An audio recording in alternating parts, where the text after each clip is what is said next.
পাল্টায় মুখ, পাল্টায় চারপাশ, রাস্তায় আসে অন্য রুটের বাস। এখানে বাস নয়, এখানে সেই জিপ বা থার বা তাপস রায়ের যে গাড়িগুলো, সেই গাড়িগুলো রয়েছে এবং বিজেপি নরেন্দ্র দামোদর দাস মোদির ছবি সম্বলিত এই গাড়ি রয়েছে। আমার সাথে এই মুহূর্তে উত্তর কলকাতার বিজেপি প্রার্থী তাপস রায় রয়েছেন এবং দেখতেই পাচ্ছেন তাপসদা এই মুহূর্তেও রাতেও তো বিভিন্ন ধরনের মিটিং চলছে। হ্যাঁ, নানান ধরনের চলে। নির্বাচনের সময় তো আমাকে প্রচার সেরে আসার পর সহকর্মীদের সঙ্গে কথাবার্তা বলার, অনেকের অনেক রকম সমস্যা থাকলেও থাকতে পারে। তারপরে ইলেকশন মেটেরিয়াল, সমস্ত কিছু, কোথায় কি কাজের অগ্রগতি, এই সমস্ত কিছু তারাও বলে, আমিও শুনি, আমারও জানার আগ্রহ থাকে, আমিও জানি। অনেক বছর ধরে এটাও মানে ওই ব্যাটিং করার মতন অনেক বছর ধরে ব্যাটিং করছেন ভোটের ময়দানে, কিন্তু এই খাওয়া দাওয়া টাইম ইত্যাদি এগুলো ম্যানেজ করছেন কি করে? বৌদি এখন কিছু বকাবকি করছে না? না না না, কোনো দিনই করে না। এখন তো দূরের কথা, এই অভ্যাস হয়ে গেছে দীর্ঘদিন, বহু বছর ধরে আমি নির্বাচনে নিজে প্রতিদ্বন্দ্বিতা করছি, বহু নির্বাচন। কতগুলো হলো তাও? এটা নিয়ে আমি 13 বার, 13 বার, 3টে টিয়ারেই, পুরসভা, বিধানসভা, লোকসভা মিলিয়ে 13টা নির্বাচন। আর তাছাড়া আমি বহু নির্বাচন, আমি পুরসভা, লোকসভা, বিধানসভার নির্বাচন আমি করেছি দায়িত্ব নিয়ে। রথী মহারথীদের নির্বাচনের আমি ইলেকশন ম্যানেজার ছিলাম। তাপসদা, এই যে মানে ফোন, এখন যে লাগাতার ফোন আসছে, আমি শুনতেও পাচ্ছি, এখনো ফোনের শব্দ থামছে না, কিন্তু গাড়ির যে আমি দেখছি এই গাড়িটাতেও আপনার বিজেপির ফ্ল্যাগ লাগানো, নরেন্দ্র মোদীর স্টিকার লাগানো গাড়ি, এই যে কীরকম মনে হচ্ছে? আগে আগে জোড়া ফুল, তার যে ব্যানার লাগানো, এবং এখন বর্তমানে বিজেপি করা, কোথাও গিয়ে মনে হচ্ছে না এটা খুব বড় চ্যালেঞ্জ নিয়ে ফেললেন? না না, জীবনটাই তো চ্যালেঞ্জ, চ্যালেঞ্জ না নিলে হয়? জীবনে চ্যালেঞ্জ নিতে হয়, ঝুঁকি নিতে হয়। কংগ্রেসও তো ছেড়েছিলাম, অনেকেই তো যারা আজকে রাজনীতি করছে, ওরা আজকে ফোরফ্রন্টে রয়েছে সারা ভারতবর্ষে বাংলায়, তারাও তো দল ছেড়েছে। তারাও কি দল ছাড়েনি? বাংলায় দল, যারা প্রতিদ্বন্দ্বিতা করছেন এই আসনে, তারা বিভিন্ন সময় বিভিন্ন দল করেননি। মানে দল বদলটা বাংলাতে কোনো একটা বাংলায় কেন অচ্ছুত ব্যাপার নয়। বাংলায় বা ভারতবর্ষে দল তো আর মানুষ শখ করে বদলায় না। কংগ্রেস ছাড়ার পেছনেও তো যথেষ্ট কারণ ছিল। একটা গান আছে তাপসদা, ক্যা গম হে জিসকো ছুপা রহে হো তুম ইতনা কিউ মুস্কুরা রহে হো। আপনি হাসছেন, কিন্তু কোথাও কি একটা চাপা বেদনা আছে? চাপা বেদনা, সেই না, কোনো বেদনা টেদনা নেই। রাগ আছে না, রাগ, কোনো বেদনা টেদনা নেই, কিন্তু নিশ্চয়ই তৃণমূল এই ছাড়ার পেছনে একটা নয়, একাধিক কারণ আছে, একাধিক। সেটা কি বলা যায়? মানে রাতে আপনিও এবার বাড়িতে খাওয়া দাওয়া করবেন, আমিও স্টুডিও থেকে বেরিয়ে আপনার এখানে একটু আড্ডা মারতে এলাম, বলা যায়? বহু সময় আছে বলার, বলতে তো হবে। প্রচারে তো আমি বলবো অনেক কিছু, আর ইয়েতে আমি কি বলে বিভিন্ন চ্যানেলে তো বলছি। প্রধান কারণ কি? না, প্রধান কারণ 100 বার এই যে লাগাতার দুর্নীতি, অরাজকতা, ললেসনেস, এবং এগুলোর দিকে দৃষ্টিপাত না করা। দলটা মানে সে একটা দলে সিরিয়াস যারা, পলিটিক্যাল যারা, এবং যারা করতে চায় তাদেরকে অপাঙ্ক্তেয় করে রাখা, সাইড লাইনে রেখে দেওয়া, এটা। আর হঠাৎ করে যারা বিভিন্ন রাজনৈতিক দল থেকে যারা এসেছেন তাদের গুরুত্ব দেওয়া, মানে একটা অদ্ভুত একটা দলটাকে যেন হাইজ্যাক করে নিল অন্য দলের সকলে মিলে, মানে যেটা অ্যাসেম্বলটা সেটা হেটারোজিনিয়াস, নট হোমোজিনিয়াস।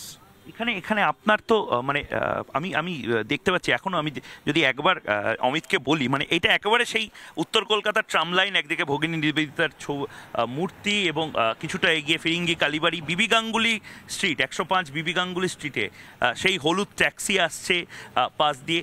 একেবারে কলকাতা, এই হার্ট অফ কলকাতাতে বিজেপি কতটা এগিয়ে আছে? মানে আমি অবাঙালি ভোট, বাঙালি ভোট, সংখ্যাগুরু না ভেবে বলছি, তাপস রায়ের জন্য কতটা ইজি ফিল? ভোটটা কিন্তু বাংলার ভোট নয়, যে যতই বলুক আর যাই বলুক, মানুষ যখন ভোট দেবে বহু ভোটে তার প্রতিফলন ঘটিয়েছে।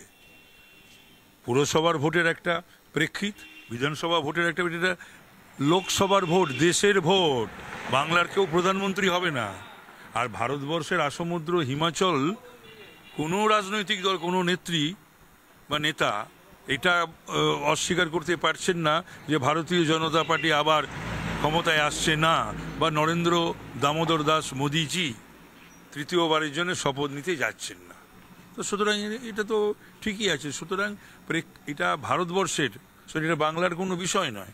উত্তর কলকাতার মানুষের জন্য, উত্তর কলকাতার সাংসদ যিনি এখন এখানে আছেন, উত্তর কলকাতার হচ্ছে একটা বাড়তি, যেটা একটা মানে অ্যাডভান্টেজ, সেটা হলো যে উত্তর কলকাতার সাংসদকে শুধু এইবার নয়, এই টেনিওরটা নয়, তার আগের টেনিওরে যদি দেখা যায়, মানুষ পায়নি, তার দলের কর্মীরাও পায়নি, তার দলের জনপ্রতিনিধিরাও পায় না, তার পদাধিকারীরাও পায় না।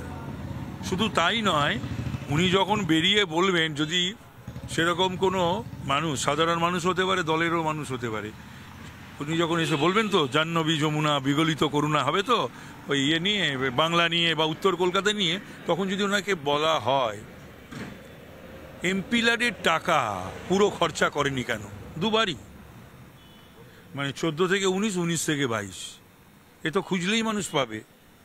যদি বলা হয় যে আপনি এতই উত্তর কলকাতাকে ভালোবাসেন, উত্তর কলকাতার মানুষ আপনাকে ভোট দেবে, আপনার পারফরমেন্সটা কি পার্লামেন্টে?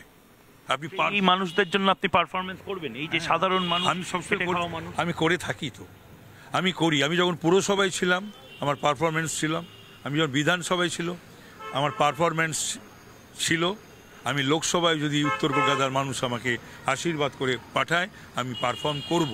আর যেটা বলছিলাম, একটা প্রশ্ন, একটা 2 নয়, 3 নয়, 4 নয়, উনি 5 বছরে একটা প্রশ্ন করা বাংলার জন্যে বা উত্তর কলকাতার জন্যে সময় পাননি। তাকে কেন মানুষ নির্বাচিত করবে, ভোট দেবেন, সমর্থন করবেন, উনিই বা আশা করেন কেন? আর এই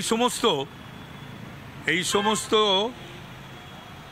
যার ট্র্যাক রেকর্ড, পারফরমেন্স, দলই বা তাকে নমিনেশন দেয় কেন? বেশ, সুদীপ বন্দ্যোপাধ্যায় জেতেন না হারেন সেই দিকে তো নজর থাকবে, কিন্তু সবচেয়ে বেশি নজর বোধহয় আপনার দিকে থাকবে, তার কারণ আপনি এবার বোধহয় সবচেয়ে বড় একটা চ্যালেঞ্জ নিলেন। বড়নগরের এতদিনের সিট আপনি ছাড়লেন, উত্তর কলকাতায় একেবারে জোর টক্কর, অযোধ্যার রাম মন্দির হওয়ার পরে কাছেই রাম মন্দির, কিছু প্রার্থনা করেছেন নাকি? আমি সবসময়, আমি ঠাকুরবাড়ির ছেলে, সুতরাং আমি পুজো প্রতিদিন করি, আর ঈশ্বরের প্রতি আস্থা, ভরসা আমার রয়েছে। আমি দেবদেবীর পুজো অর্চনা করি, আমি তো একটা বিরাট কালী পুজোও করি, সকলে তো সেটাও জানে। সেটা তো কলকাতার অন্যতম একটা কমিউনিটি পূজা প্যান্ডেল। তো সুতরাং সব দেবীর প্রতি আমার শ্রদ্ধা রয়েছে। আমি, আমার কুলদেবী সিংহবাহিনী, তো আমি একটা ঠাকুরবাড়ির ছেলে। বেশ, সুতরাং সেক্ষেত্রে আমাদের দেখার এই মুহূর্তে যে কে জিতবে। হ্যাঁ, তাপসদা জিতবে, এই মানুষ। এবং আমরা অনেক ছোটবেলা থেকে দেখছি, বা আমার বাবা বলতো যে উনি খুব ভালো মানুষ, মানুষের সঙ্গে থাকে, মানুষের বিপদ আপদে থাকে। আমরা তো ভগবানের কাছে প্রার্থনা করছি তাপসদা যেন যেতে, কলকাতার মাটিতে যেন বিজেপির তৈরি হয়ে গেছে। বেশ, বাংলার মানুষ এই মুহূর্তে কি বলছে সেইটা পুরোপুরি না দেখতে পেলেও উত্তর কলকাতার মাটিতে একেবারে ট্রাম লাইনের ওপর দাঁড়িয়ে আছি, একেবারে শুনশান ফাঁকা, বাইপাস না হলেও শুনশান ফাঁকা উত্তর কলকাতার রাস্তা, বিবি গাঙ্গুলি স্ট্রিট,